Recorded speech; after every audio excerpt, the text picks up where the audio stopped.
Welcome to This Week in East Brunswick.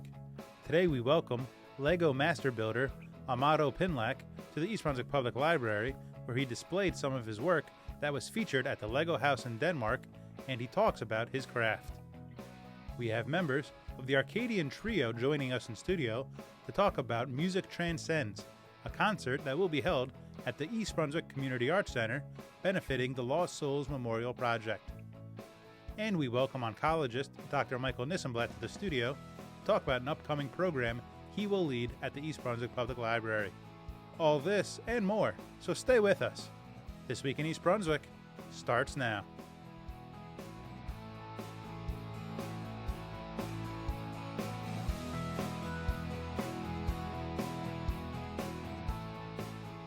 I'm Amado Pinlack. My name on the internet with the Lego hobby is ACPin. And I'm also a resident of East Brunswick for almost 20 years now. The past 2 years, I've been invited to do displays of my Lego creations at the Lego House in Billund, Denmark.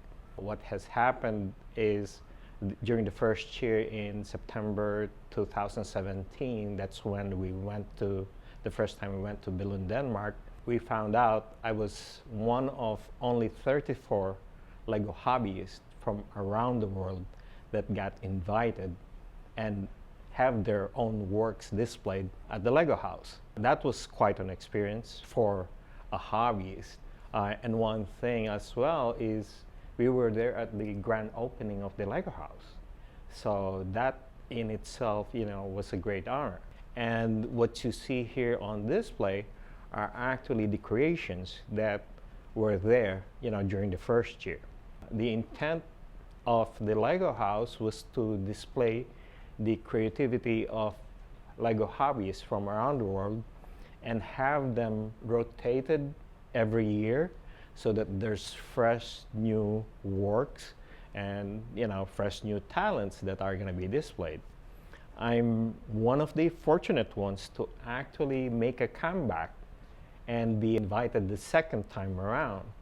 So when we came back last September 2018 to do that, one, to get our old creations, which are currently on display now in this exhibit, and at the same time install new ones. The new ones are just pictures because of the non-disclosure that I signed with the Lego House. I'm not supposed to build replicas of them while they're on display at the Lego House.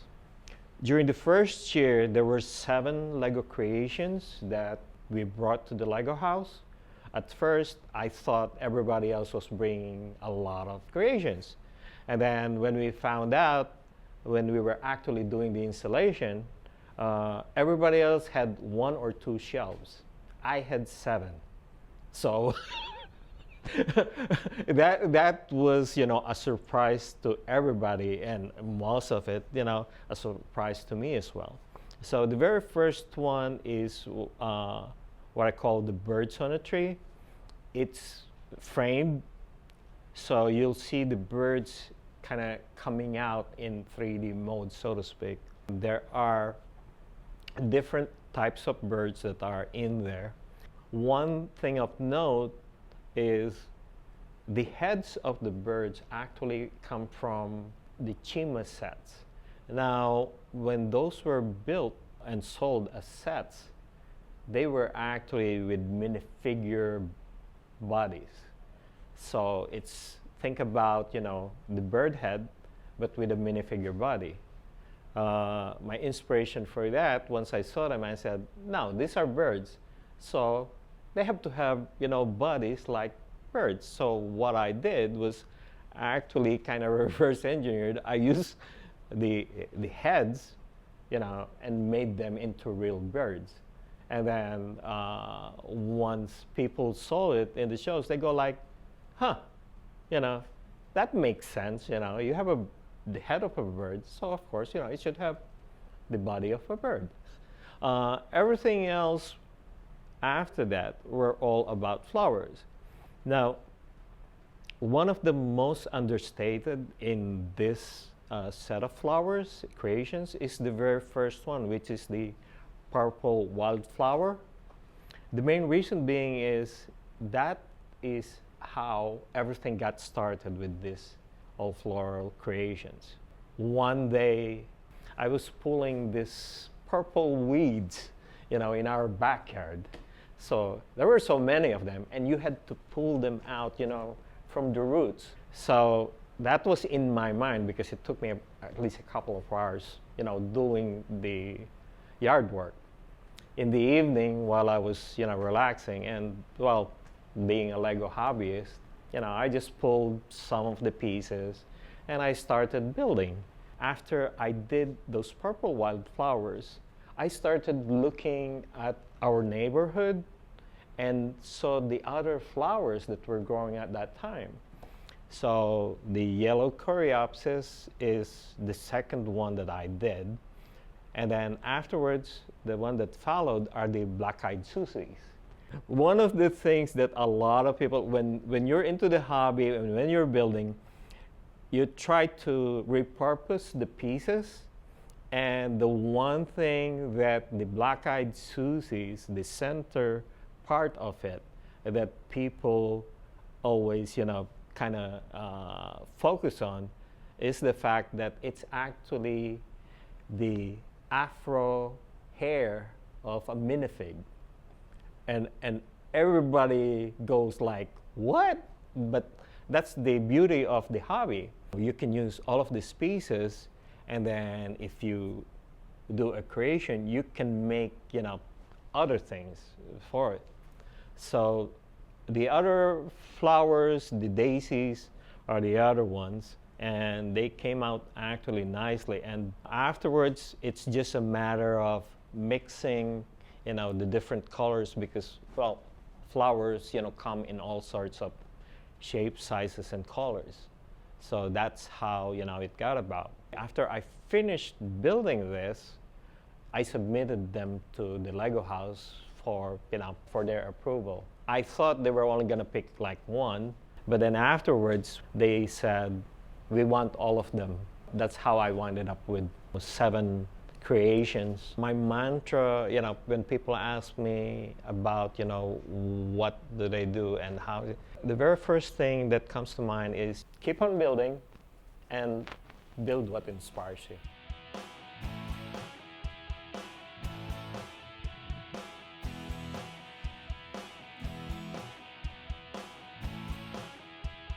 This is Barbara Reese reporting for EBTV. We're very fortunate to be here today in the studio with members of the Arcadian Trio and their narrator, Diane Goldsmith. Thank you for being here. My pleasure. And we also have Ivan Woods, the narrator. Thanks Welcome. for having us. And so we have an exciting event coming up in March. Tell us a little bit about the trio and what's coming up here in East Brunswick. Wonderful. The program is called Music Transcends, and it features composers who wrestled with adversity. They may have encountered racial prejudice, religious prejudice, maybe they encountered, they were struggling against tyranny. Their music may reflect this, but it goes beyond the particular circumstances of their lives. It transcends in that it still stirs emotions in listeners who are generations past that music, and it touches their hearts and souls.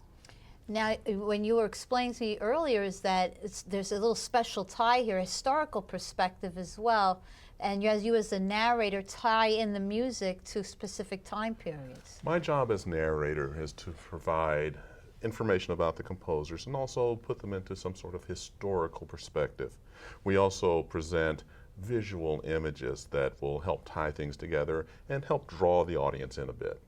So, for example, you have a composer whose premiere song is going to be presented in this presentation. Yes, we're happy that the trio commissioned Kyle Smith, who's a very well-regarded composer from Philadelphia, to write a piece for the trio, and it's about African American themes. It's based on spirituals Now, spirituals were songs that were made up by enslaved Africans brought to this country, and the masters didn't want them to talk to one another because the masters were afraid they might try to conspire to escape. So they made up songs, and these songs were coded. They gave information on how to escape. And we're also going to present a really extraordinary piece that features klezmer themes. Now, this was written by Russian composer Dmitri Shostakovich in 1944. This was a time, of course, during the Second World War, when the Russians were finally beating back the Nazis in their stranglehold of certain cities in Russia.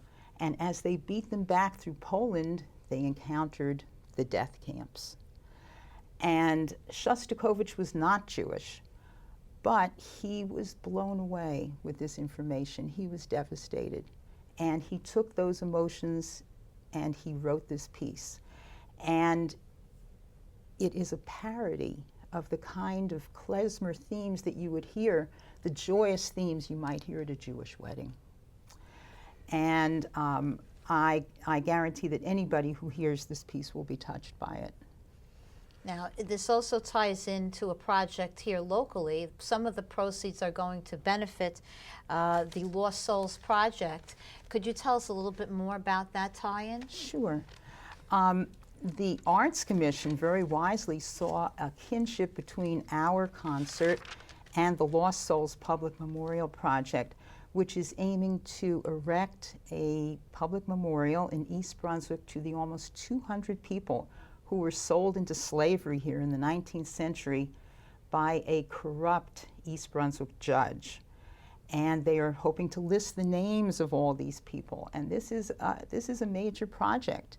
And it is a major change in our understanding about East Brunswick. You know, it's a bit of a shameful episode, but it's something that we all need to take in and reconcile with and understand. So it's a collaboration.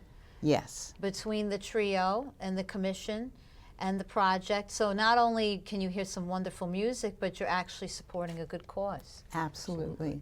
Now, the music we've discussed so far is kind of serious, but there's also several lighthearted selections on the program. To lighten matters, Diane talked about the composer Shostakovich, who was a Russian from the early part of the 20th century. The first Shostakovich piece that the trio is going to play is one that he wrote when he was 17, in the throes of his first love. And then towards the jazz spectrum, going to perform a piece by a African-American composer from the later 20th century named David Baker. Now, he was an interesting character.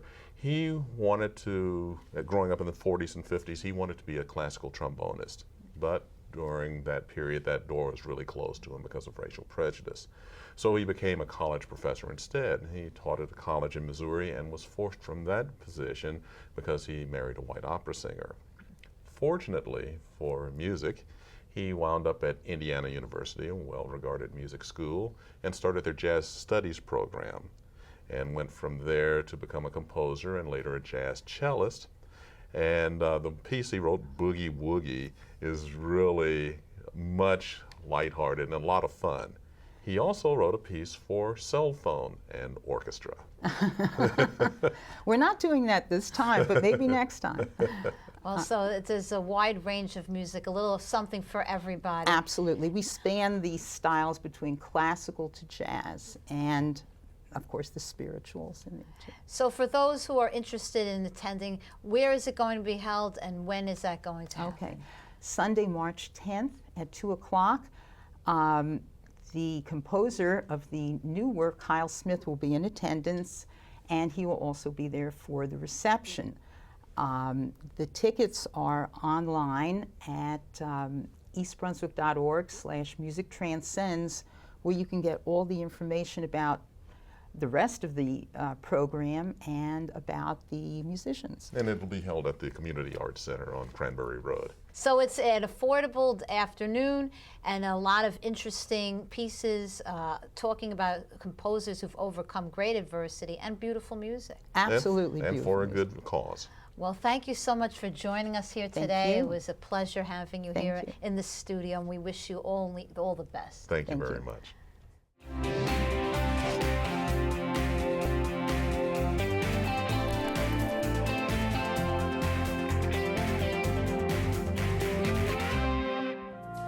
On Wednesday morning, a fire whose origin was at the time unknown consumed the East Brunswick Rescue Squad building on Prigmore Street, 1 block back from Route 18, immediately behind the Colonial Diner. Mayor Bill Neary was at the scene and explained as much as was known at the time. Well, it appears that about an hour ago there was a fire that was started at the back corner of the Rescue Squad building. There were some of the volunteers were sleeping there. They were awakened by actually a page. They didn't even know about the fire, but they managed to get up in a hurry, get 2 of the rigs out of the building before the fire continued to spread, and then they had to leave the building, exit the building in a hurry. As you can see from behind us, our volunteer firemen are doing an excellent job at least containing this fire, but as of right now, it is still out of control, and it looks like there's not going to be much of this building that we're going to be able to salvage. But the thing I think that's important to understand is the service that they provide. Such a valuable service to the community is something we're maintaining that service, because we already have the Middlesex County providing additional supplies to us. We have provided some parking spaces for the 2 rigs, and we have the private carrier that's been doing our backup work for the last 7 or 8 months on standby. So the services of the rescue squad are still being maintained, but it's really disheartening. We were standing with the volunteers a few minutes ago who have spent so much of their time and energy here for the years, and they can't control the tears, obviously, because this is terrible that a lifetime's worth of work and the service to the town is going up in smoke like this. This is sad, but I know the dedication that these people have, that they're going to be rebuilding, and I'm sure we're going to be able to come back even better than ever. But until we get all the investigations done, until all the questions are answered, I'm sure the people are doing a good job. So far, no one's been injured, and we hope that continues. We know right now that there is still some oxygen tanks inside the building that we have to be worried about, and the fire department is at all different sides of it. So this is a serious fire, but I'm glad no one was hurt. Let's put it that way.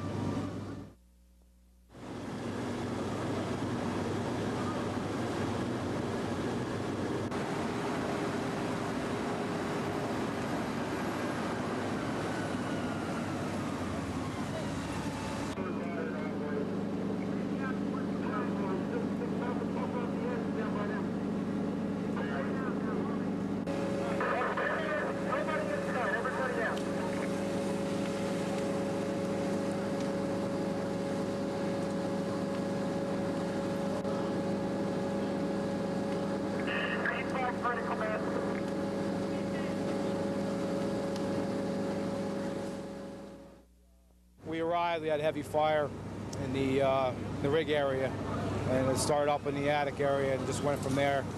We had some problems with the water pressure around in the area that hindered our operation pretty much. Right now, it's pretty much caved in, the roof's caved in. We have South River here in all 3 districts up in the air with their ladders, aerials, and we're trying the best we can right now. We're just trying to extinguish the bulk of the fire. And as far as you know, nobody was hurt in this yet? As of that, nobody's been hurt. We have no cause. We have no idea. We'll have the investigation as soon as we get all the fire out and everything. Yeah, the way it looks now, the whole building is pretty much gone, huh? Yeah, the roof area pretty much is caved in on the whole building. Right now, we're just trying to hit as much water as we possibly can.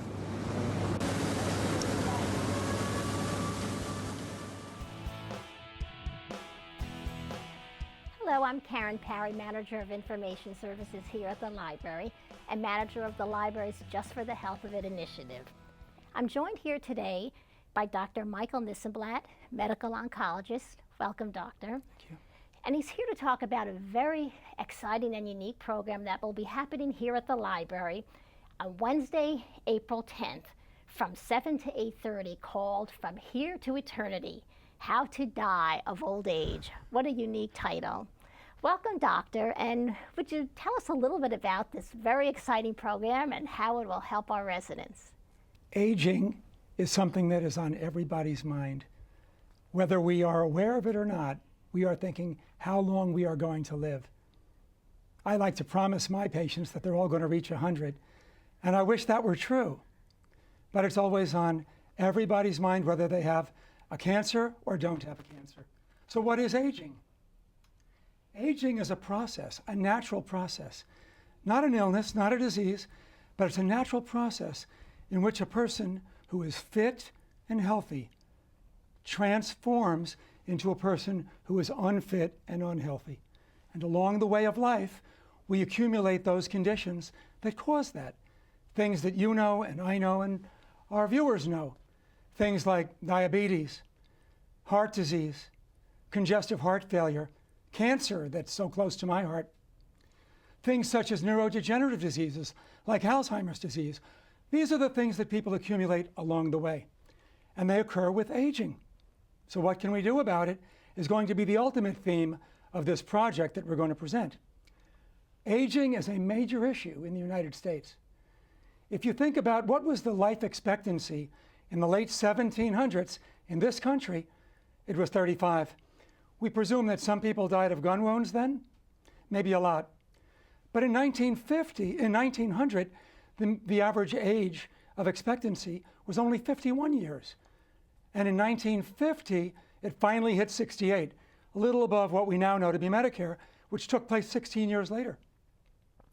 By 1985, life expectancy was 74, and by 2000, 78. Right now, we're about 80 for men and 82 for women. The whole population is aging. In 1940, there were 7% of Americans were older than 65. In 1970, it was 13%. Do you know that now nearly 1 out of 5 Americans are older than 65? And so we can expect those conditions that they accumulate along the way to be hitting us. And it's hitting us in our health pocket, and it's hitting us and all the physicians in the care that we wish to provide to people. Well, one of the things we're going to talk about is, does everybody age? Do all animals age? It's an important question.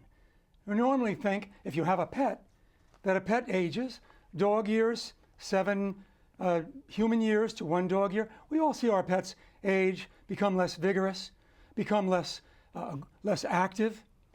Is that a finding of old age in a dog? Of course. What about other animals? Well, for example, large mammals are animals that are close to our heart. The elephant, the African elephant. Do you know the African elephant has an average age of 120 years of a life expectancy? The animal starts to reproduce at the age of 30, but does not stop reproducing until the age of 90, the age of Sarah in the Old Testament. Can you imagine? We've discovered that elephants have a particular gene, a unique gene that is in abundance that prevents cancer. Not a single elephant has had cancer. Humans have the same gene. And in us, that gene also prevents cancer if it's in the right amount. But if it's too much, it speeds up aging. We would like people to reach an older age, not to call them elderly, we want to call them welderly. People who are vivacious, people who are virile, people who are very active in their lives. The elephant tells us that they survive and reproduce beyond any other mammal in terms of their age. If you go somewhat west, that is west of South America, to an island owned by Ecuador, you will find on the island of Pinta, one of the islands of the Galapagos, of Darwin fame, that there was the famous Galapagos turtles, the tortoises. There are 3 species, or at least were 3 species. This was the last living species that existed, and that was Lonesome George. Lonesome George ultimately died just a few years ago at the age of 110. They studied his genes, and they found that he had a number of genes that were responsible for genomic instability, responsible for epigenetics, for nutrient transfer, telomerase, and senescence. And those are the same genes that are responsible for aging and also for preventing cancer. There's a very close correlation between cancer and aging, and we seek to learn more about this during our talk. During this talk, we're going to talk about ways to overcome aging. What's one of the most common things that we hear about is dementia. Do you know that dementia can be combated not just by diet or supplements or medications that can have side effects, but we've now learned, Wendy Suzuki, who's a neuroscientist at NYU, has found that there is actually a way of creating proteins that regenerate the brain. Exercise, simple exercise. She has found that by exercising humans and animals, the muscles become an organ that secrete proteins. They emanate proteins that stimulate brain growth. And what part of the brain grows? The part of the brain that grows is the part that's responsible for memory.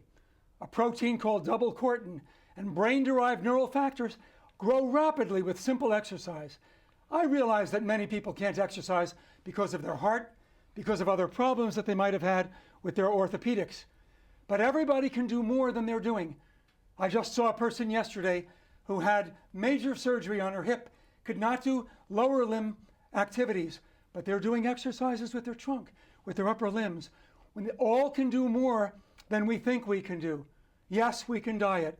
Yes, there are certain nutritional and vitamin supplements that might be valuable, and we're going to talk about those. And yes, we can do exercises. That's a very important activity. We can combat and reverse the senescent effects of aging and retain youth into our older ages and become ourselves among the welderly. Fill this library. This is an organization for education, to rejuvenate our brains, to bring knowledge to our community. Join me, join Mrs. Perry, and join all the other people who are going to enjoy this experience.